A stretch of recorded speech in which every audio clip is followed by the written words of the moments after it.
Olá, tudo bem? Bem-vindo ao canal Viver de Renda. Se inscreva no canal, deixe seu like e compartilhe com os amigos. Nos acompanhe também no Instagram Viver de Renda Canal e no nosso novo canal aqui no YouTube, o Café com Ações. Meu nome é Cláudio Saleiro, formado em Administração, MBA em Finanças, investidor na Bolsa desde 2006, consultor empresarial, 30 anos de carreira trabalhando para grandes empresas, convivendo com as diretorias, presidências, conselhos de administração, entendendo o universo, estudando o universo corporativo e por dentro, né? Então, esse entendimento eu trago aqui e compartilho com vocês. Aqui a gente não faz análise nem recomendação de ações, a gente aqui compartilha experiências, as coisas que eu vi, vivi e aprendi. É isso que eu estou disponibilizando em mais de 800 vídeos, quase 900. Então, maratone todos os vídeos. Isso vai fazer diferença na sua vida, eu não tenho a menor dúvida. Deixe sempre o like, porque assim o YouTube recomenda para mais e mais pessoas e a gente acaba fazendo uma corrente do bem e beneficiando muitas outras pessoas a entender um pouco mais sobre esse universo dos investimentos, errar menos, se machucar menos na bolsa e ter mais chances de construção de riqueza. É isso que eu realmente desejo, esse é o meu propósito aqui no canal Viver de Renda. Muito bem, quero também fazer um grande agradecimento. 26 mil inscritos aqui no canal Viver de Renda. Quero agradecer. 26 mil inscritos no canal Viver de Renda. Então isso é um motivo de muita satisfação e eu gostaria de coração agradecer a todos vocês que aqui fazem parte dessa história, porque estamos construindo uma história nova. Eu sempre fiquei muito incomodado em observar que nesse universo dos investimentos não havia, pelo menos aqui no Brasil, pessoas dispostas a compartilhar de forma efetiva as coisas que vinha aprendendo ao longo de sua vida, né? E eu percebia uma grande manipulação, muitos especuladores, muitos vendedores de curso, muita gente de casa de análise querendo vender relatório, bancos, analistas de bancos, de corretoras, querendo convencer os investidores a fazer carteira semanal, carteira quinzenal, carteira mensal, um negócio que sempre me incomodou muito, porque eu sabia que isso não tinha muito futuro. Então eu resolvi, já era uma ideia antiga de criar algo que pudesse compartilhar experiências, e eu resolvi então, em julho do ano passado, dar esse passo e construir essa ideia do canal Viver de Renda, que a gente vem ajustando com o passar do tempo. Estamos caminhando para 900 vídeos, mas eu estou muito satisfeito e feliz com o resultado que a gente tem alcançado. Vamos juntos, tenho certeza que a gente está construindo uma bela história, com a participação de vocês, que a gente está sempre interagindo aqui e trocando ideias.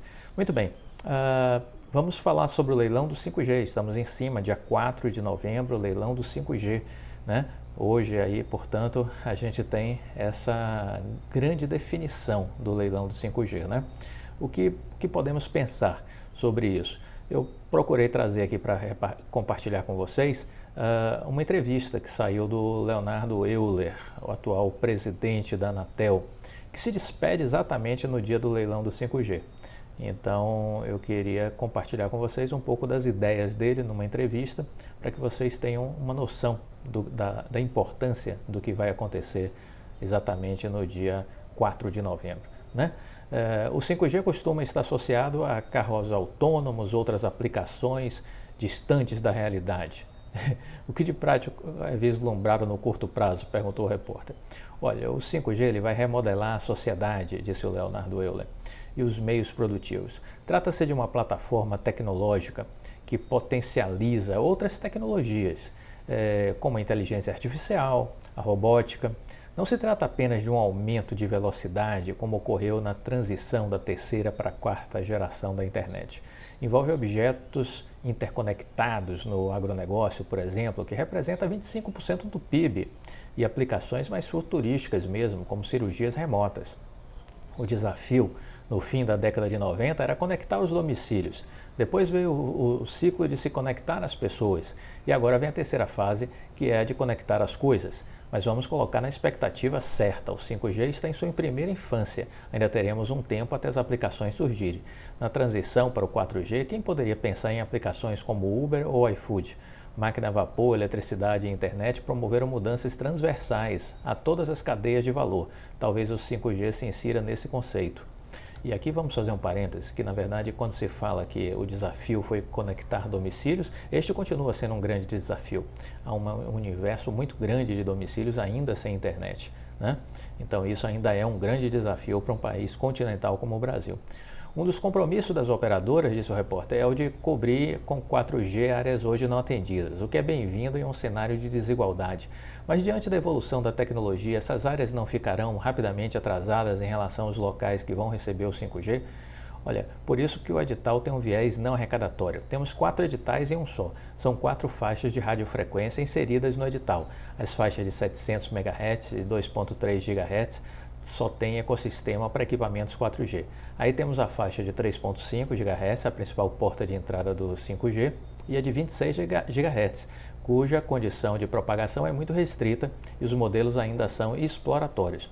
Destaco que de 2001 para cá, o FUST, o Fundo de Universalização de Serviços de Telecomunicações, arrecadou 25 bilhões em termos nominais. Todo esse valor foi usado para fazer superávit. Lembra que eu sempre falo do FUST, ele está falando do FUST aqui, sempre o que eu já disse em relação a esse dinheiro, né?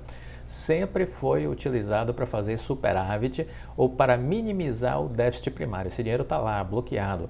Em números atualizados, isso chega a 36 bilhões de reais parados. Governos sucessivos trancando este cofre e impedindo o uso desse recurso. Isso, para mim, chega a ser uma prática criminosa. Deveria se entrar no Supremo Tribunal Federal exigindo a aplicação desse recurso. Por que os deputados não fazem isso? Não faço a mínima ideia. Por que a sociedade civil não se mobiliza também e bate na porta do Supremo Tribunal Federal? Porque a gente não tem tradição de intelectual para fazer esse tipo de coisa, né? E é lamentável porque isso poderia estar sendo tocado por empresas, por cooperativas, por N atores que poderiam estar tomando essa medida, mas ninguém está tomando. É triste Brasil, em que a sociedade não se mobiliza e que a sociedade não participa, fica a reboque de uma classe política tétrica, dantesca, né? Infelizmente. Mas vamos voltar ao que ele está falando do FUST. Existe aí um valor arrecadado em termos nominais de 25 bilhões, aí quando você vai atualizar chega a 36 bi. E esse valor nunca foi utilizado, sempre foi utilizado para o seu fim e sempre foi utilizado para fazer superávit primário ou para minimizar o déficit primário. Então veja que bandalheira que fazem com o dinheiro do FUST, né? Nos Estados Unidos há um fundo com o mesmo nome e com cobrança praticamente igual à que acontece no Brasil. Sabe quanto utilizaram em 2018 e 2019 para levar infraestrutura de banda larga e incentivar a demanda nas áreas desprovidas de atratividade econômica nos Estados Unidos? 9 bilhões de dólares. 9 bilhões de dólares. Essa foi a razão de a Anatel enviar um anteprojeto de lei para revisão do FUST, que foi aprovado. Espero que seja destravado para daqui para frente poder ser utilizado no setor. Esse entrave do FUST é antigo. É antigo. Na ausência do FUST, a gente vai fazer o maior edital de licitação da história da agência. O custo de oportunidade do bloco, que tem a faixa de 700 MHz, é de 2,8 bilhões. Em vez de cobrar esse valor, cobramos 160 milhões. Com essa diferença, vamos cobrir com 4G mais de 1.000 trechos de rodovias federais, totalizando 31 mil quilômetros. Pensando no escoamento da produção agrícola e industrial, nas rotas de integração, nas áreas rurais, às margens das rodovias. Na faixa de 2,3 GHz, teremos várias obrigações para as vilas e povoados que não têm infraestrutura. Estamos fazendo um grande leilão com 50 bilhões de reais em valor de outorga, que não serão pagos em dinheiro, serão 47 bilhões pagos em compromisso de investimento, e nós podemos dizer que é o maior leilão da América Latina e acredito que esteja entre os 3 maiores do planeta. O Brasil tem 22 mil localidades, segundo o IBGE, e elas se dividem em distritos sede e não sede, que são vilas, aglomerados e povoados. Desses 16 mil, 10 mil não tem cobertura de celular. Vamos cobrir mais de 9.800 com obrigações estabelecidas. Estamos cobrando menos e dizendo que existe obrigação de investimento e tem que ter garantia financeira para a consecução desses objetivos. E o 5G na faixa de 3.5 GHz também exigirá obrigação. Primeiro nas capitais, onde tem mais gente, depois nos locais com mais de 500 mil pessoas, depois 200 mil pessoas, até cidades e municípios com menos de 30 mil. Evidentemente vai chegar antes nos grandes centros urbanos. dos distritos sedes, cerca de 1.000 não têm infraestrutura de transporte de dados de alta capacidade. O edital prevê obrigações para chegar com o backhaul a 600 desses municípios. Estamos fazendo leilão com 50 bilhões em valor de outorga e isso vai fazer diferença. Aí o repórter pergunta, caso as operadoras não cumpram as obrigações, quem fiscaliza é a Anatel, só que as empresas conseguem protelar processos administrativos, como é o caso de uma faixa no edital de 3G que até hoje não ativaram. Não é um risco grande? Olha, esse caso tem uma particularidade, eles não encontraram equipamentos para cumprir com as obrigações. Aí decidimos que teriam que cobrir com outras tecnologias ou outras faixas de radiofrequência e estão assim o fazendo. O Conselho Diretor já decidiu para a retomada da faixa, mas não foi isso que aconteceu em outras faixas. Na minha gestão, o que tentei fazer foi converter o contencioso em investimento produtivo. Assinamos no ano passado os 2 primeiros TACs da história da agência. O primeiro foi com a TIM, com valor de 650 milhões de reais, com compromissos de investimento adicional. E ela teve que levar para 350 municípios no norte, nordeste e norte de Minas o 4G, onde só existia 3G. O setor privado, diz o repórter, considera o leilão uma política pública de conectividade, mas o terceiro setor apresentou uma representação contrária ao edital na PGR. Entre os apontamentos, dizem que o edital acirra a desigualdade e que o 5G não vai chegar à área com pouca atratividade financeira. Aí ele respondeu, a gente está levando o 5G às áreas remotas também. É fato que no primeiro ano a obrigação está relacionada às capitais. O 5G chega depois, mas vai chegar. Os operadores têm compromisso de investimento do 5G no edital de faixa de 3.5 GHz, o 4G na faixa de 700 MHz e 2.3 GHz. Respeitosamente, discordo completamente. Esse edital tem sido referenciado em todo o mundo. E aqui vale um adendo. A obrigação de levar a conectividade a áreas remotas e menos viáveis do ponto de vista econômico, essa obrigação é o uso do recurso do FUST. Então, não vamos querer achar que cabe aí às empresas de telecomunicações assumir novos compromissos para isso, porque este recurso já foi pago. Este recurso para levar a conectividade para áreas remotas, para áreas menos viáveis economicamente, vem sendo pago ao longo de todos esses anos. São 36 bilhões. Então a imprensa precisa se informar melhor, precisa se capacitar mais a nossa imprensa, deixa muito a desejar em algumas matérias, muito rasa, né? Não aprofunda e não contribui como deveria. Então, sugiro que os órgãos, os meios de comunicação, né, desenvolvam a sua capacidade crítica, mas do ponto de vista mais inteligente, mais construtivo e que possam efetivamente contribuir com o país, contribuir com o debate de ideias, né, mas se concentrando em aspectos objetivos e verdadeiros, né? Então, entender que essa questão da universalização das telecomunicações, existe um fundo para isso, foi criado no primeiro governo Fernando Henrique Cardoso e nunca foi utilizado o recurso. Por que a imprensa não fala sobre esse assunto? Eu não consigo entender. Por que é que os grandes órgãos de comunicação do Brasil não falam sobre este assunto? Por que essa leniência da imprensa? Por que essa má vontade em fazer esse debate? É um debate rico para ser feito, era um motivo de cobrança para estar sendo conduzida pela mídia brasileira. Lamentavelmente, fazem de conta que nem sabe do que se trata. 36 bilhões de reais.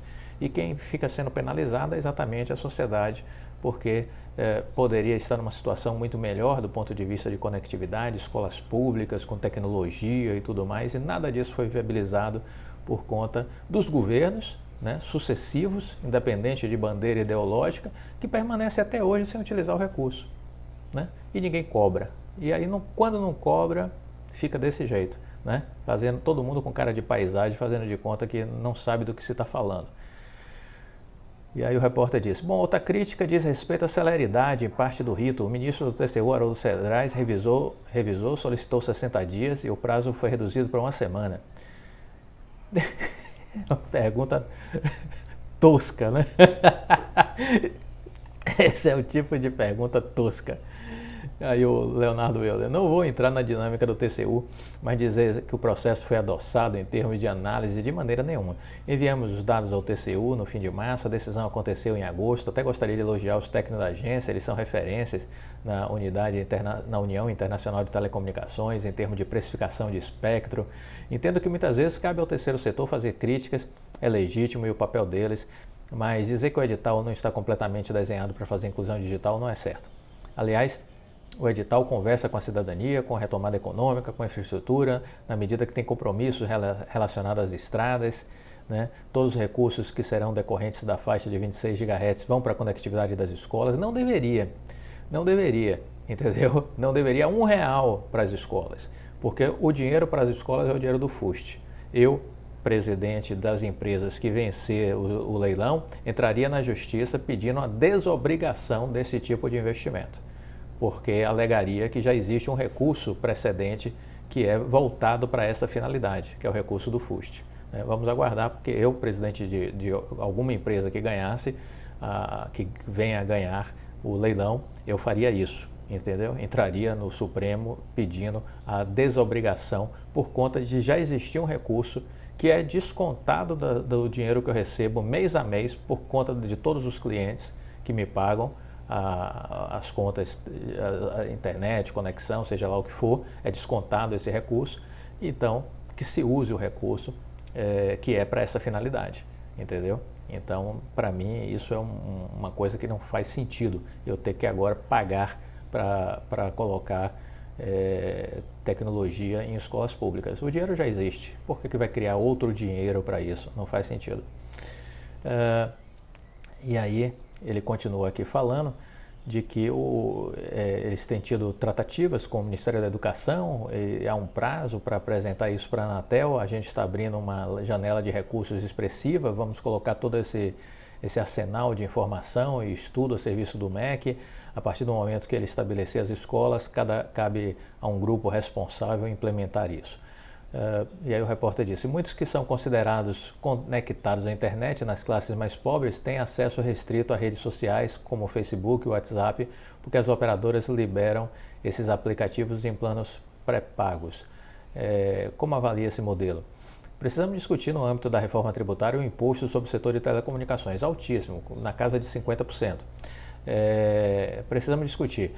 E não dá para falar sobre uma economia baseada em dados que se tributa esse serviço, no qual se tributa bens deméritos, como tabaco e bebida alcoólica. A carga tributária no Brasil, sem considerar os fundos setoriais, é de aproximadamente 43%. Aí se você coloca ainda o recurso do FUST, sobe mais um pouco, né? No mundo a média é 14%. Então veja, o Brasil realmente é um país de perna para o ar, né? Aqui tudo é feito de forma equivocada. Então veja que o imposto sobre empresas da área de tecnologia, de comunicação, no mundo ele está aqui afirmando a média de 14%. No Brasil é mais de 43%, porque você ainda tem os fundos setoriais para somar aí nessa conta. Então chega a quase 45%, 46% pelo menos, é o que a gente tem aí de taxação sobre o setor de telecom, né? O ministro Fábio Faria disse que o processo do leilão envolveu muita política, mas foi geopolítica. Qual o seu balanço? Olha, ninguém pode discordar que segurança cibernética, assim como proteção de dados, é algo que deve compor a agenda prioritária de um Estado soberano. Embora a temática de segurança cibernética preceda o padrão internacional para a quinta internet móvel, o 5G acabou simbolizando essa discussão. O nível de conectividade aumenta tanto que essa questão torna-se mais crítica. Agora essa discussão perpassa as vertentes de geopolítica. Aí entra o Itamaraty, a área econômica, a área técnica, que é onde entra também a Anatel. Dentro dessa esfera de atuação, focamos em normas técnicas, equipamentos, homologação, regras de segurança cibernética. Se olha para o todo, não apenas o edital. E aí o repórter perguntou, empresas americanas têm definido o conceito Open RAN, sistema de hardware e software abertos, a diferentes empresas, que também é uma forma de participarem do mercado. Qual a sua opinião sobre esse modelo? Olha, houve uma concentração de mercado muito grande, tem uma análise que é o voto condutor do nosso regulamento de segurança cibernética aplicada às redes de telecomunicações, em que mostra como saímos de um conjunto de 12 vendedores para praticamente 3, um finlandês, que é a Nokia, um sueco, que é a Ericsson, e um chinês, que é a Huawei. Isso naturalmente diminui a competição, que se traduz em preço para as prestadoras que compram o equipamento e para os usuários finais.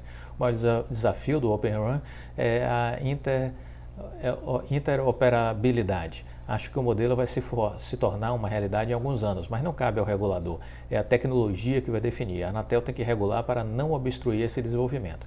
Perfeito.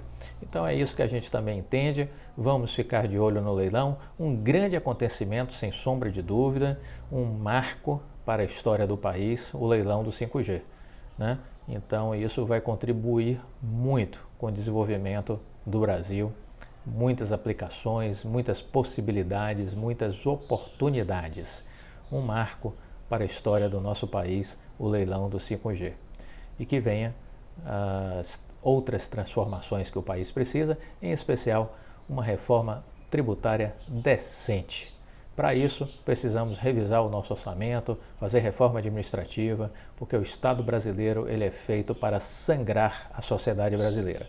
A sociedade brasileira precisa gritar, precisa dar um basta a esse sistema que sangra a sociedade brasileira e que dificulta a vida dos empresários, dos empreendedores. Precisamos estar atentos e exigir mudanças. É isso que precisamos fazer. Gostou do vídeo? Deixa o like, compartilhe com os amigos. Fique com Deus e até a próxima. Tchau!